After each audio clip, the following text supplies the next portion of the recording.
feels too much of his life has been framed by American race relations. His book, Uncle T and the Uppity Spy, is an optimistic attempt to entertain both sides. Mr. Newson is actively engaged in trying to change the lost course of history, attending public functions with his educational displays, wearing the uniform of a Confederate soldier and a bow tie depicting the battle flag. He's appalled at the government-sponsored attempt to play American citizens stupid by sanctioning the taking down the Confederate flag from flagpoles, digging up people's graves, and moving monuments. This is not going to straighten out race relations. Mr. Newson is an author, educator, and artist. His literary works include the graphic novel series CSA Buried Treasures, a young adult book, Uncle T and the Uppity Spy, and a comic book entitled The Adventures of Rank Johnson. His artistic styles range from realism to surrealistic and portraits. As a youngster, he won numerous art shows and later received a scholarship from the famous artist school in Westport, Connecticut. Eventually ended up working as an assistant art director at Viking Press, and as of this year has illustrated his own books. Mr. Newsom presently owns 3 companies: Green Beans Solutions, It's About Time Advertising, and Newson Publishing. He has 2 children and is currently working on his autobiography entitled I Get High Watching Paint Dry, which has a good ring to it. Through his writings and artwork, he is dedicated to teaching the world the truth about African Americans and the American Civil War, and in particular about the Black Confederates, who he feels is responsible for all Afro-American freedom. Please welcome Mr. Gregory Newson.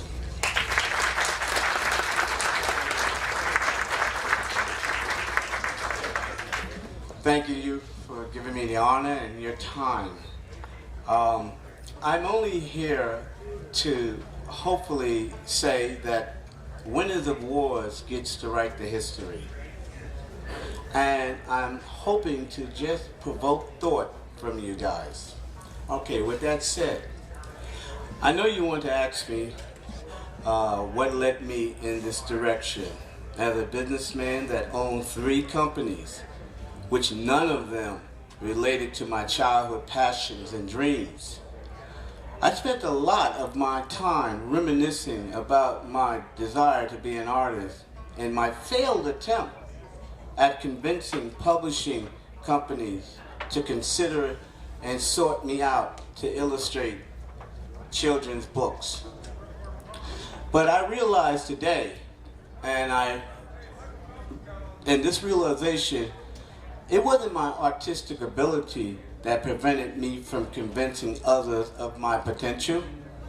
It was my homegrown attitude, which was cultivated in grammar school, high school, and this education, how can I say it, helped me develop an attitude of grinding my axe and pointing the finger at other, preventing me from fulfilling all that I planned to be. I could not bring about the imaginary picture in my mind that I had in childhood. All of us, when we come up, we have a picture in our mind of what we want to be. And most of us work very hard to make that picture come true. Now, as an artist, I realize, and you do too, pictures are made up of colors. But we'll get back to that later. I envision myself as a great artist because I work very hard mastering the tools and the instruments to execute artistic images that gave me a sense of worth, which had nothing to do with the real world issue and the coping skills that I would need as an artist. It's not enough just to have the skills to go into an industry, you have to have the negotiation talents, the coping skills. But at the same time, in my young life, riots and hate groups were proliferating my Harlem, New York community. And as a member of the black community, I trusted what my school teachers taught me about slavery and the Civil War, and that black people were a victimized group with no willpower of self-determination, and to feel anything different made me an Uncle Tom, which I define as someone betraying his community. And I think most of us may have that same definition from what we heard in the street. Uncle Tom is something frowned upon. I felt this way a long time and accused other blacks of being Uncle Toms until I read the book and realized what an idiot I was. But that's another story too. On a daily basis, I was surrounded with words like nigger, Jim Crow, cracker, redneck, Ku Klux Klan, Black Panthers, Uncle Tom, civil rights, and heard new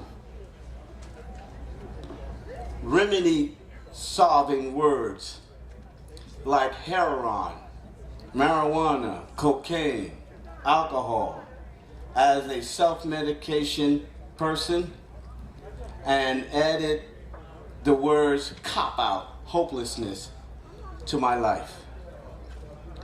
But a new word emerged, and this word was equality, which I heard from white people, black people, and especially from Dr. Martin Luther King. And being an artist didn't help save my soul, as I realized I had to deal with my copping out, blaming other peoples for my lack of self-respect and upward mobility. To reverse this course in my life,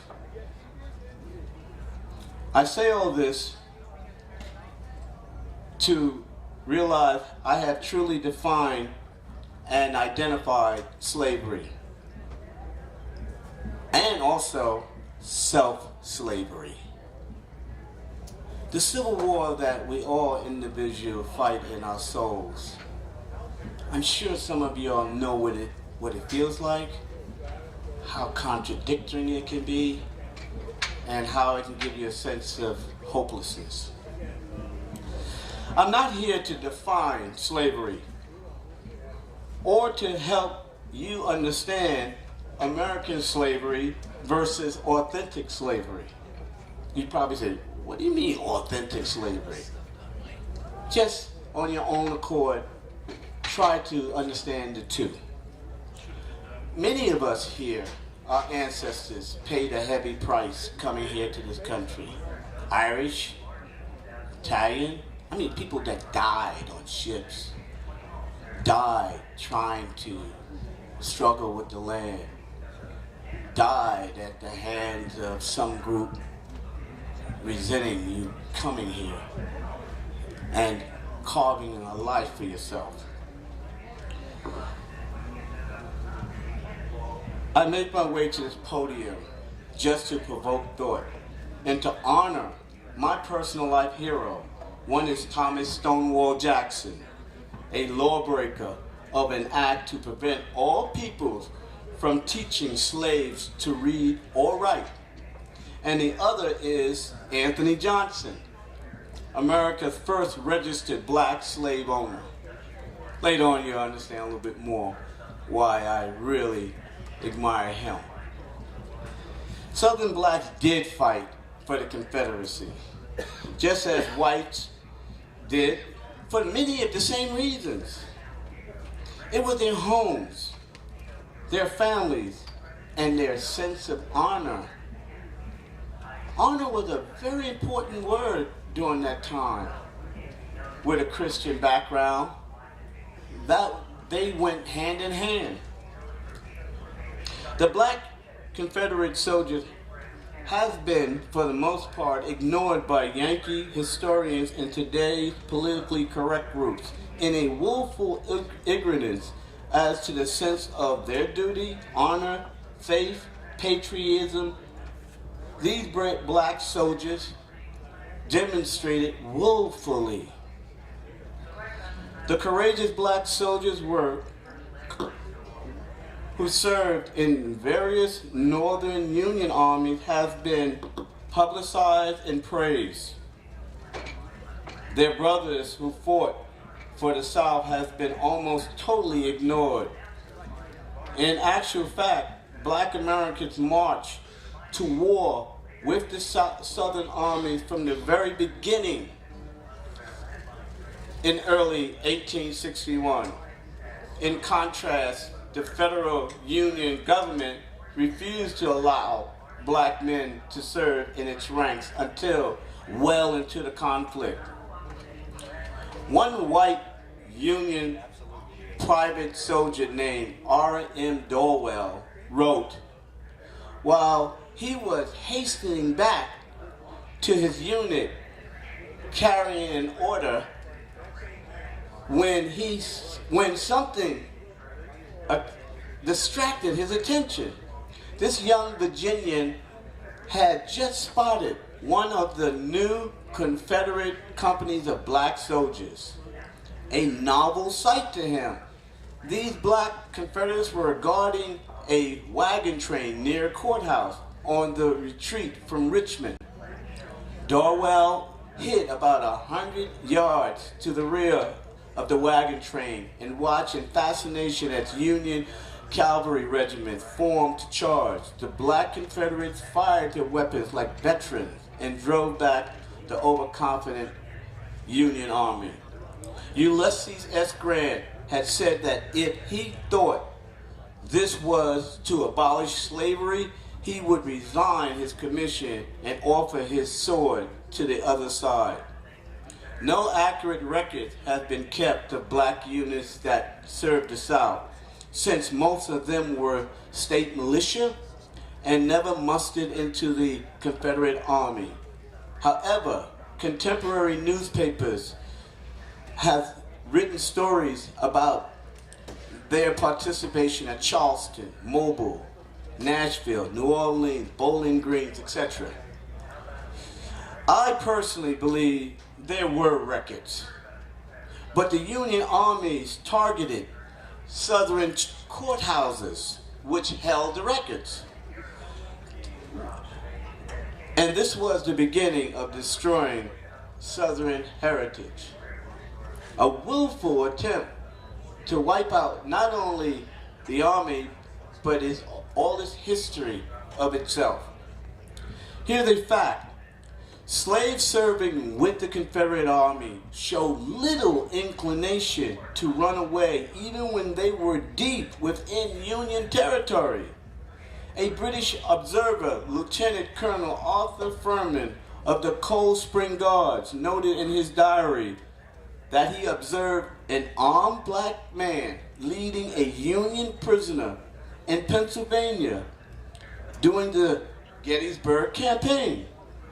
The man explained to Furman that the two soldiers assigned to guard the prisoner were drunk.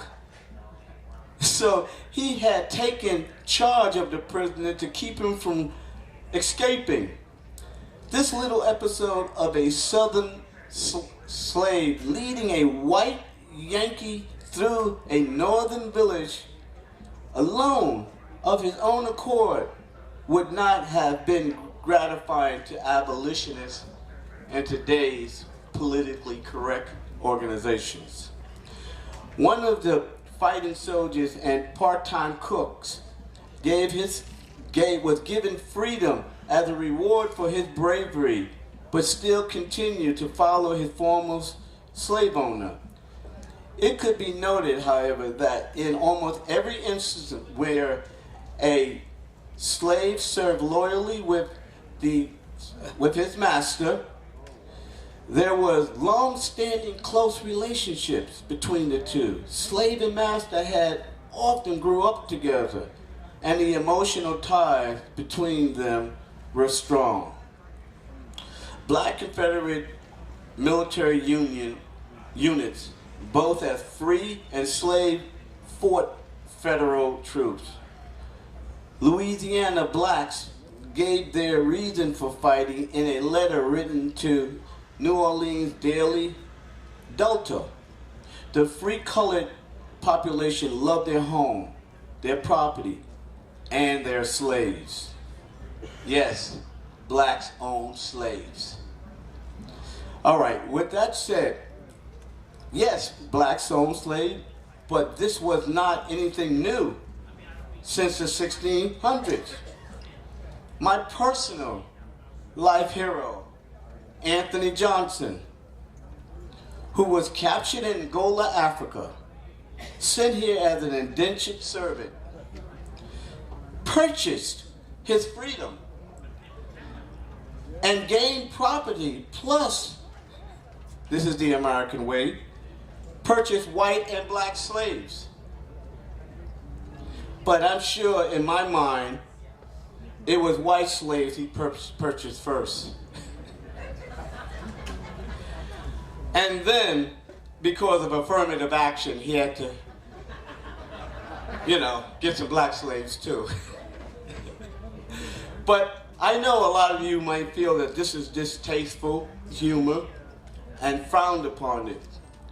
But I laugh at the human experience because I personally believe we must be the most funniest, peculiar acting species in the whole universe. If UFOs just, that's why they probably don't stop here and say hello to us. But that's okay, that's another story. Professor Ed Smith, director of American Study at American University, said Thomas Stonewall Jackson had 3,000 fully equipped black troops scattered throughout his corps.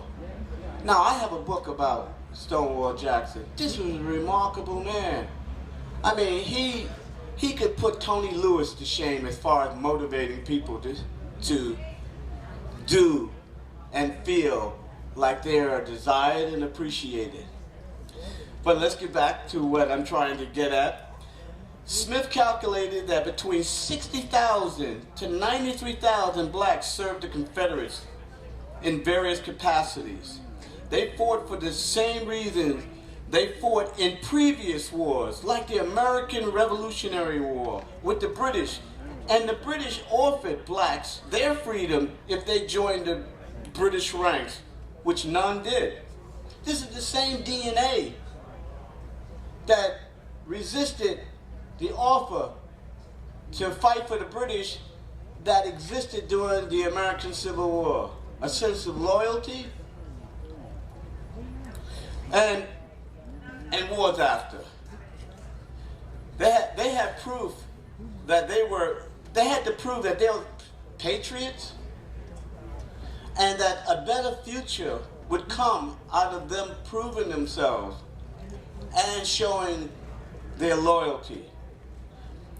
Nathan Bedford Forrest, quiet as it's kept, is another one of my heroes. I can't say that in too many quarters, but he was a remarkable, colorful. This guy had at least about 50 or 60 personal black bodyguards himself. But let's move on. Nathan Bedford Forrest, another one of my heroes. He had slaves and freemen serving in his union. And after the war, Forrest said of the black men who served under him, "These boys stayed with me, and better Confederates did not live." Article in the Black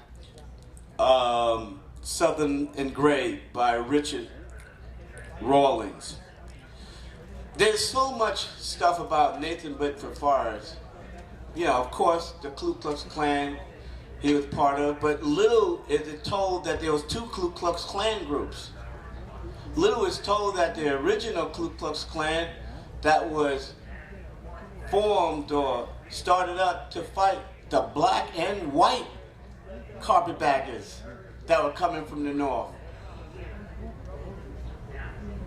I mean, this guy, even after the war, do you know how many churches and black organizations he spent touring trying to tell his story. But anyway, well, you know, I guess the Democrats wanted, it was all about the land. I mean, you cannot imagine how many slaves received land from their slave owners and how much land Sherman gave away of slave owners to blacks. But anyway, me, Greg Newson, comes from a formal slave family and like to salute the Confederate monument at Arlington National Cemetery, which contains the name and picture of black Confederate soldier, and most of all, the Sons of the Confederacy veterans groups who are dedicated to giving a truer account of the war between the states. I'm so thankful to the creator of all of us. As an artist, I see things differently.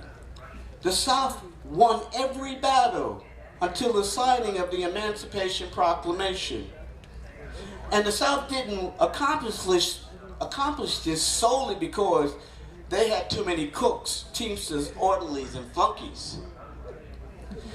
They were really fighting spirited Afro-Americans, defending their home, their sense of loyalty and camaraderie. To sum up what I'm trying to say, it was the black Confederates that's responsible for all Afro-American freedom, not the bigoted Abraham Lincoln who wanted to ship blacks back to Africa. We all know how politicians will pivot on a second to get elected. And to me, we didn't have the greatest minds running our country as we don't have today. Abraham Lincoln, listen, Abraham Lincoln could have bought the slaves from the South and freed them at a fraction of the cost and the blood and devastation that this country went through. But he chose not to.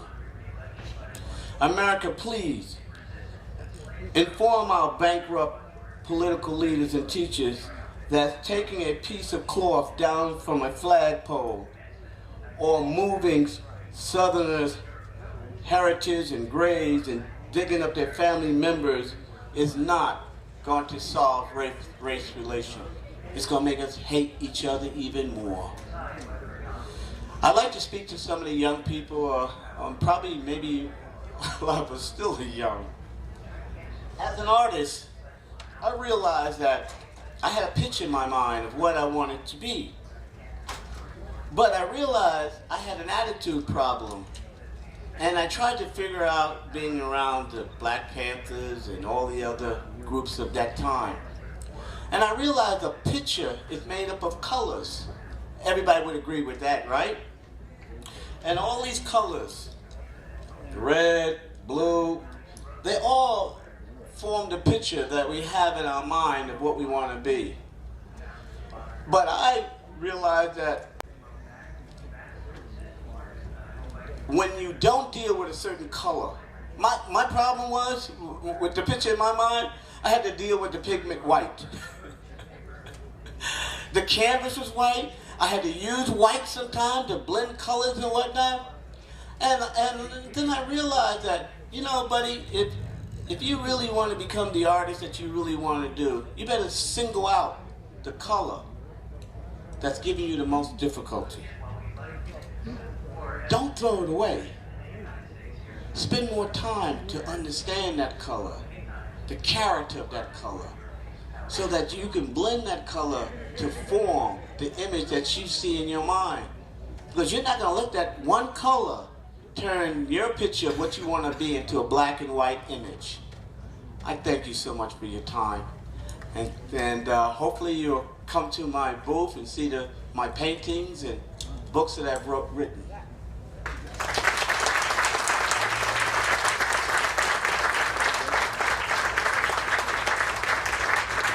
Are there any questions for Gregory Newson? Anyone have any questions? Well, thank you for a very entertaining talk. feel welcome to come and ask questions that you wouldn't ask standing up right here.